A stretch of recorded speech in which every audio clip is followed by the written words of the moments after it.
我係陳博志，漁農界嘅立法會議員，亦都係漁農界選委嘅總召集人。好希望能夠除咗將業界嘅聲音帶到入去議會之外，更加希望能夠讓科技賦能，幫到我哋傳統嘅智慧，能夠可以傳承落嚟，讓整個業界嘅升級轉型，跨界別一齊合作，讓我哋嘅界別裏邊更多嘅新血加入。陳議員，你今日帶我嚟呢度係邊度嚟㗎？呢度係塱原自然生態公園啊！好多市民喺24年嘅時候其實已經開始嚟㗎啦，既嚟觀鳥啦，又可以同我哋啲農戶有一啲互動，見到你親自嘅耕作，以及有啲作物甚至乎係比賽拎獎去展覽添㗎。你提出過山水助力經濟增長其實具體係指啲乜嘢呢？喺環境嘅保育以及作業其實可以一個共贏嘅。你好希望透過業界同埋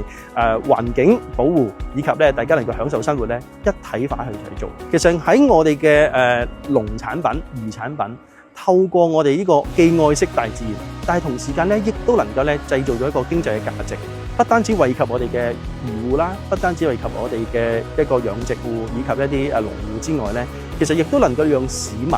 都能夠享受到呢個大自然。呢個正係讓就係包括經濟同環境都能夠相輔相成。香港我哋需要再出發科研點樣融入業界嘅發展就嚟得好重要啦。我哋透過好多嘅社交媒體啦，幾乎國際嘅一啲嘅宣傳啦。以往我哋嘅做法淨係做研究，咁以及做完研究就未能夠去到市場當中。但係如果有研究到落去市場，到產品，到發展，到有認證，香港呢個係一個高價值，以及係一個信心嘅品牌。